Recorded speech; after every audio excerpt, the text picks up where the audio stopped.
The things that are described in Matthew chapter 24 explain two different times, two different things, two different endings, if you will.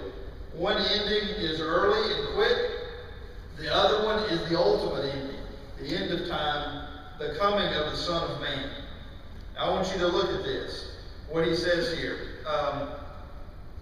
Verse 11, many false prophets will arise and will mislead many because lawlessness is increased. Most people's love will grow cold, but the one who endures to the end, he will be saved. Then in verse 14 he says the gospel of the kingdom will be preached in the whole world. And in verse 15 he says here's a sign that you can pay attention to. He says, therefore, when you see the abomination of desolation which was spoken of through the prophet Daniel standing in the holy place, let the reader understand. Then those who are in Judea must flee to the mountains. Whoever is on the housetop must not go down to get the things out that are in his house. Whoever is in the field must not turn back to get his clothes. But woe to those who are pregnant and to those who are nursing babies in those days. But pray that your flight will not be in the winter or on a Sabbath. For then there will be a great tribulation such as not occurred since the beginning of the world until now, nor ever will. Unless those days had been cut short, no life would have been saved. But for the sake of the elect, those days will be cut short. Okay, so he gives them signs. He says, when you see the abomination of desolation, you need to go. You got to get out. You got to run. Now, how does that make sense in terms of Judgment Day? How does that make sense? What good is it going to do me to run and flee when the Son of Man returns to claim his own? It doesn't make any sense. That's not what it means. He's telling them that those days are going to be limited in number, so we know they're going to span more than one day. They're going to span a period of time, but they're limited, and they have specifically to do with Judea. He says there in verse 16, that those who are in Judea must flee to the mountains. Judea is the southern part of Israel, where Jerusalem is. And in Jesus' day, there was Judea, there was Galilee, there was Idumea, which was Edom, which was further east, and a couple of other Roman tetrarchies in that place. But basically, over time, they got combined into Judea and Galilee, were the main places which were within Israel at the time. This has to do specifically with Judea, and it's something from which Christians can flee. And he says if it's on the Sabbath, it's going to be even worse. And goodness gracious, if you're expecting a child, it's going to be awful. But that's not the end of the time. And he says in verse 23, then if anyone says to you, behold, here is the Christ, or there he is, do not believe him. That's not a sign that Jesus has returned.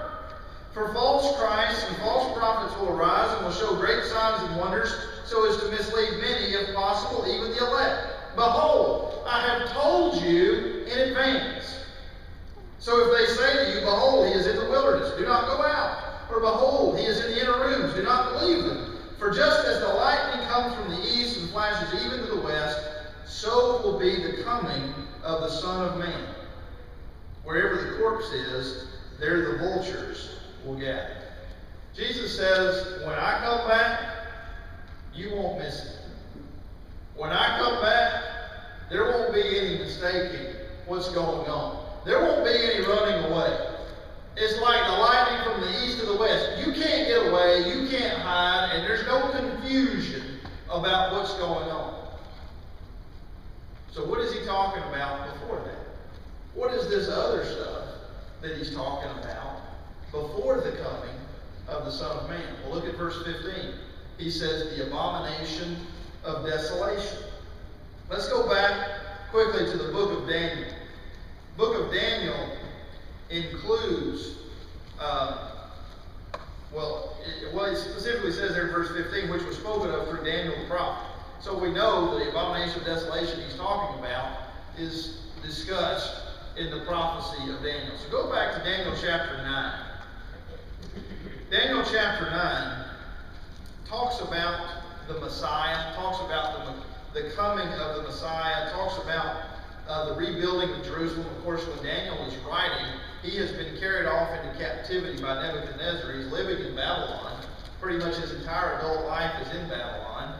And he prophesies the reconstruction of Jerusalem. He prophesies a lot of other things. He prophesies the fall of the Babylonians, the rise of the Medo-Persian Empire, the rise of the Greek Empire. Those two by name. And he also prophesies the rise of the Roman Empire, though he does not name the Roman Empire, but he names the Greeks and he names the Persians in his prophecy. And here he's talking about that thing, and he's talking about the Messiah. Verse 24 of Daniel chapter 9 says, 70 weeks have been decreed for your people and your holy city to finish the transgression. Skip down to verse 25. So you are to know and discern that from the issuing of a decree to restore and build Jerusalem until Messiah the Prince, there will be 7 weeks and 62 weeks. It will be built again with plaza and moat, even in times of distress. And so there he's talking about the reconstruction of Jerusalem, and that Jerusalem is going to be rebuilt before the coming of the Messiah. Verse 26. Then after the 62 weeks, the Messiah will be cut off and have nothing, and the people of the prince who is to come will destroy the city and the sanctuary, and its end will come with a flood. Even to the end there will be war. Desolations are determined. Verse 27. And he will make a firm covenant with the many for 1 week. But in the middle of the week, he will put a stop to sacrifice and grain offering. And on the wing of abominations will come one who makes desolate. Even until a complete destruction, one that is decreed, is poured out on the one who makes desolate. So here we have an ending of sacrifice in the temple. If you look at verse 27 closely, it says he will put a stop to sacrifice and grain offering. So we're talking about the temple of the Lord in Jerusalem, where they make the sacrifice, where they offer the animals, they offer the grain, they offer the incense, and so forth. He says somebody's going to come and put a stop to that. And then somebody ultimately is going to come and wipe it out completely. Now if you go forward a couple of chapters to chapter 11, verse 31 of Daniel, he prophesies, talking about somebody coming up out of the south, talking about a conquering king who comes to destroy things. In verse 31 he says, forces from him will arise, desecrate the sanctuary fortress, and do away with the regular sacrifice, and they will set up the abomination of desolation. Now I want to be clear that I am not absolutely confident that I know exactly how this prophecy was fulfilled. I think I know. I think I understand the historical way in which these prophecies from Daniel were fulfilled. But I'm not an expert in it by a long means, and even those who are experts have disagreements among themselves to a significant degree. But here's what I want to tell you. Daniel 9 talks about somebody coming in the middle of the week and then ultimate desolation. Daniel 11 talks about somebody coming back from the south and setting up the abomination of desolation. Jesus talks about the abomination of desolation as spoken of through the prophet Daniel. In AD 169, not AD, in 169 BC, there was a king who was north of Jerusalem named Antiochus Epiphanes. If you want to know how that's spelled, it's like Antioch, U.S., Antiochus, but it's usually pronounced Antiochus Epiphanes. And he came down, he sacked Jerusalem, he went down, I think, to Egypt, and lost to Egypt, and came back through Jerusalem again, and desecrated the temple, and literally took a sack, a female full-grown pig, which is an unclean meat. I mean, when you think of unclean meats that Jews are not allowed to eat, you almost always think of pork. But he took a sow and burned it on the altar at the temple. Desecration, abomination of the temple, in the temple. So I think that what he did in 169 BC is probably the one that happened, which was described in Daniel as the middle of the week. But I'm not sure of that by any means. But then later, long after the death of Jesus, if Jesus died in the early 30s, AD 33, as Mr. Camping says, it may have been 34, it may have been 37 or 38. About AD 70, and we're almost perfectly sure of that date, exactly, there was a complete destruction of Jerusalem and the temple, which was at the hands of the Romans. It started in AD 66, when there was a rebellion that started in Caesarea, and then an army came down, a Roman legion was brought down from Syria. The Jews ambushed this Roman legion and defeated them.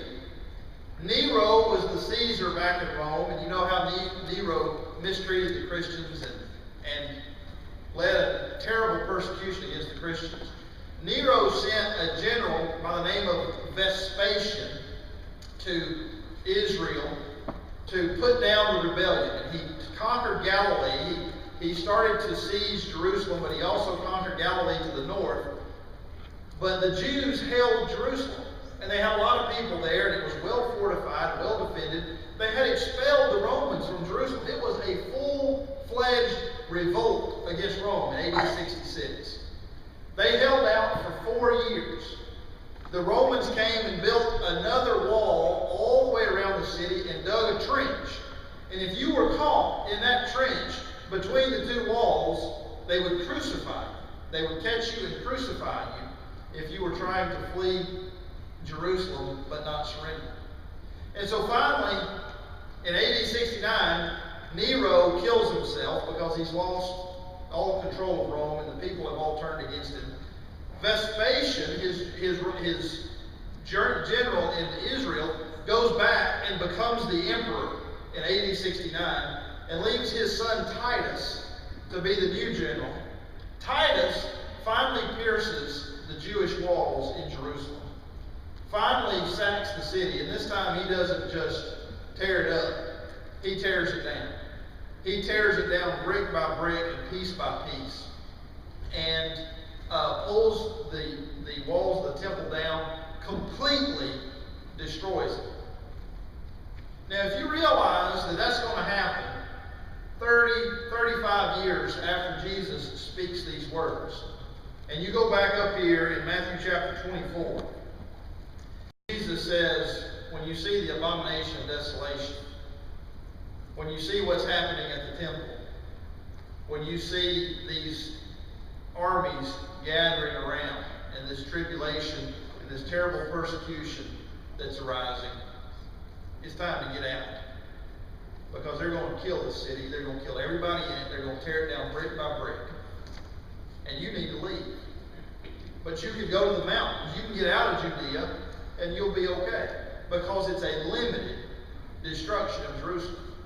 And since that destruction in AD 7, there has not been a temple to God on the place of the temple where Solomon's temple was first built.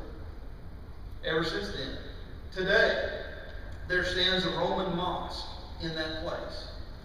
It was never rebuilt. It was completely destroyed and made desolate at that time. And Jewish worship, the ability of the Jewish people to practice their religion according to the Old Testament, was completely destroyed with the destruction of that temple, which has never been rebuilt.